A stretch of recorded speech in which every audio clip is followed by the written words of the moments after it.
Hello everyone and welcome back to my freak show. I want y'all to know you are exactly my type. I like my viewers to be kind and a whole lot of AHS running through their veins. So, excuse me, I have a review to complete. Thank you. This episode starts with Doris cleaning the shit out of Alma in the bathtub. And at that point, Harry understands that Alma took one of his pills. But he has more worries at this point in the form of the sheriff that's knocking at his front door. It seems that people, saw Alma covered in blood with Doris. And of course she's there because, they can't see the vampires on every street corner for some reason, but they can see Alma and Doris with the blood. Now, Adina wants to question Alma without her parents. But really quickly, guys, I don't think that that's legal, so that should not have been in the script. But anyway, Dora starts having, contractions. So they immediately rush her to the hospital, and she has to stay there for a few days. It was just premature contractions. Harry promises Doris that he will go back to New York with Alma. But instead, guys, he goes straight back to P-Town instead. So he straight up lied to his pregnant wife. And that is the last that we see of Doris in this episode. At the drive home, Harry confronts Alma about the pills and, of course, the consequences of taking them. And she says that she doesn't know if she can actually kill someone. But that literally changes the next day. Now, at that point, though, Alma does say to her dad that she'll stop taking the pills only if he stops too. Now, later, Harry did stop taking the pills and he can't write. And that's when he goes to the trash can and pulls them out. Alma is literally right there behind him to get her fix like a junkie that she is now, of course, when he turns around. Now, afterwards, they go out for dinner, which for some reason, I don't understand why they go out to eat. Appearances, eh? And Alma says that she never wants to stop taking the pills and only wants to be great. But Harry tells her that there's a catch. She's got to take the pills constantly where he only has to take them a few months out of the year. Now, she says at this point that they don't even need Doris in their life and she'll take the pills forever. Harry says that he will bring Alma blood, never get it for herself, and poor Harry is stuck doing the bitch work in this episode, honey. He has to constantly kill people to bring back the blood to his growing 9-year-old daughter who is constantly hungry.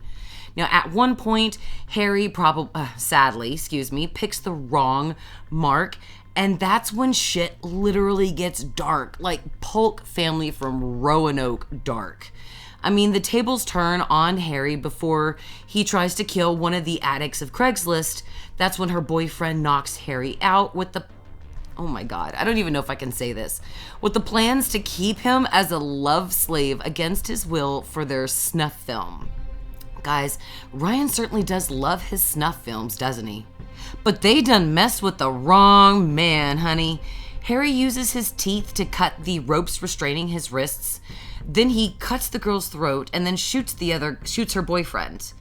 He brings a nice thermos of warm blood home to Alma. Ooh, she likey. Nothing says lovin' like warm blood from a dead body that your dad killed for you. Beat that, Campbells. At this point, Ursula shows up to P-Town for a few days to basically find out why mediocre writers are turning into blockbuster writers when they stay in the town. I absolutely love the Quentin Tarantino reference in this episode, y'all. We've gotten a lot of references to his movies and stories and in this season so far. So I love the connection the writers are placing with him in the story. And if you guys have some time, check out my theory video that I made a couple of years ago comparing AHS to the Quentin Tarantino effect. Mickey approaches Ursula with his handwritten script. It is so cute, and she loves it. So she definitely knows that something is up when, quote, someone like Mickey is a blockbuster writer. And she recognizes Belle and Austin at the Muse. So she definitely knows something is up and even mentions aliens being the source to Mickey. And she asks him to tell her what it is, and he tells her about the pill. And so she forces Mickey to steal her some pills in exchange for having his script turned into Hollywood. So during their next kill, Belle and Austin notice Harry is taking home a doggy bag of blood for, of course, a little snack. But they are the ones who pull the gun on him despite my prediction that it would be Mickey. And they ask Harry who the blood is for. And he straight up admits it's for Alma. Amazing what people will admit to, guys, at the end of a gun. And they tell him no more pills for her or else they will straight up kill Alma. And they drop Harry off, and Austin and Belle both agree to kill Harry and Alma. Now, poor Mickey. He tries to kill a friend of his under the dick dock. He is so hungry, and he gets the shit literally beaten out of him. He does manage to get the upper hand and kill his friend with the intent to feed off of his blood. Nice shot right here, by the way.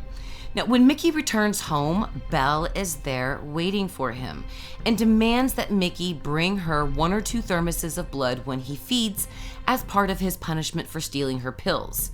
We also know that she does not know that he has already killed to satisfy his thirst for blood. Now, lastly, Belle demands Mickey kill Ursula. Guys, Mickey's victim is found on the beach, and our beautiful bitch Dennis O'Hare, who plays the witness, Holden Vaughn, the interior designer for almost every chic house in that town, finally makes an appearance in this episode.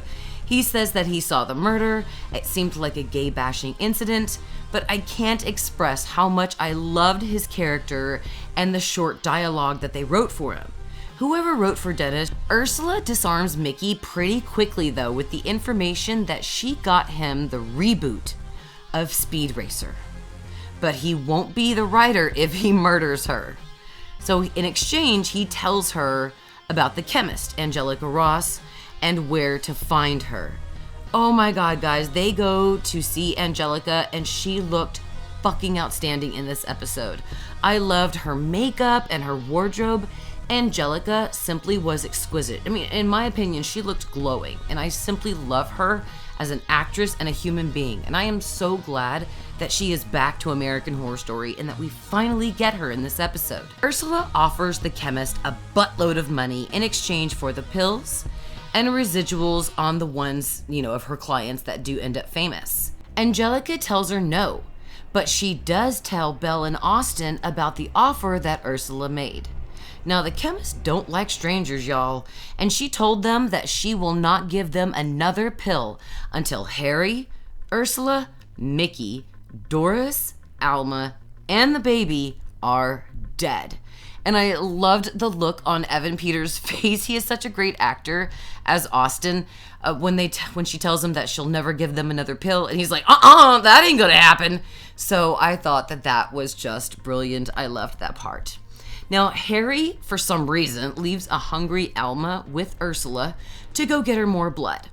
Guys, first things first, Ursula needs a nap and then she'll hang out with Alma. I love that. She's my type of babysitter. The sheriff takes advantage of Harry leaving the house to talk to Alma. Adina has basically put things together and asks Alma why that they're killing people. She tries to tell her why with a pretty good analogy about killing people to get what we want. She says she's taking Alma to the police station, and when Harry comes to pick her up, Adina is going to arrest him. And Alma just can't have her gravy train arrested, and she kills the sheriff right there.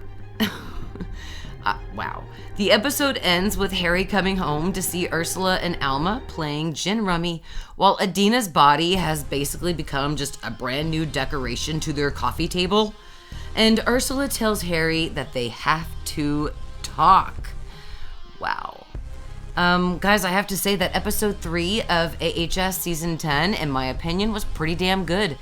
I enjoyed the progress of the story. It felt a little slow at times, but I'm sincerely hoping that the slow pace of this episode won't extend into the final episode.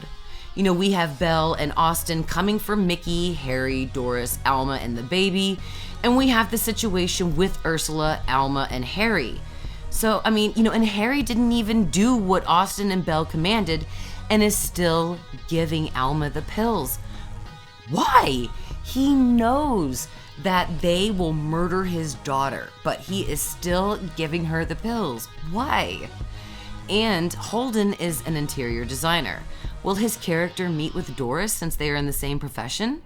And this episode showed us how things are coming to a head, and I sincerely hope for a good payoff in the last episode. I would say in the next 2 episodes, but it appears that next week we get the backstory on Belle and Austin and how creative people turned into the vampires and, how they met the chemist. Now, I'm ready for the story to advance. However, I'm really interested on what AHS has in store for their characters. I'm glad we got to know a little bit more about our Austin and Belle. However, I wish that they would include the backstory that's going to be in the next episode in this episode to save time, along with the current storyline. I'm really ready for some action next week on the current storyline. And at this point, it kind of seems moot to tell us Austin and Belle's backstory. I really don't think we need it and it's necessary at this point, but fuck it. I'm totally down for it. I want to know how the untalented got their teeth sharpened, why they're wearing those same clothes, why the sheriff can't see them but everybody else can. Well, I guess that one is moot too. She's dead. And what's up with the red porch lights? So I have so many questions that I am really glad that the next episode will answer a lot of them for us. Now, though the pace was slow, we got a great build up to the climax that will obviously happen in the episode 6. And, I like these kinds of episodes where we don't get too much information thrown at us, but just enough to keep us watching while continuing the building up of the suspense. I enjoyed Ursula's character and her sharp wit. She's my kind of gal and babysitter. And she seems smarter than everyone else she encounters in that town. I'm really glad too, guys, that Mickey didn't die as I predicted, but I do feel that his days are numbered, and perhaps maybe that'll be the reason that Karen will take the pill, because we do see her in a future episode with blood streaming down her face, kind of looking a little bit like hypodermic Sally. Now, speaking of Karen, she was absent in this episode, but we got the incredible Dennis O'Hare. His character impressed me with just one scene, and I love it when the writers make the character stand out so quickly in such a short time. Little Alma was so creepy and such a great character. She's so reserved and responsible with her studies. Only 9 years old, and she's committing hardcore to her career. My 9-year-old wants to be a transformer with an Iron Man hand. Thank you, sweet baby Jesus, that Raider doesn't have access to those pills. But we didn't see much of Doris. She's safe in the hospital, for now. And poor Harry is literally all over the place. Ultimately, I give the episode an 8 for a rating. Now let me know your ranking and your thoughts on this episode in the comments. And again, guys, now that we know a little bit more about the pill Muse, what it does, and the consequences of taking it, I really want to know if you would have taken it. Again, I totally draw the line at eating people and babies, so I'm gonna totally stick with being a low-level author. But let me know what you would do in the comments. Of course, weekly Wednesday live streams are every Wednesday on my channel. And if you're still hungry after this episode review, you can snack on my AHS theory videos. There's plenty and there is a playlist at the end of this video. Or you can snack on my novels from Amazon, Barnes & Nobles, or in any major bookstore. Bro, make sure you like and subscribe. Till then, thanks for watching, y'all, and beware of our girl's sexy scathach. Okay. Goodbye. Goodbye. Beware of sexy scathach.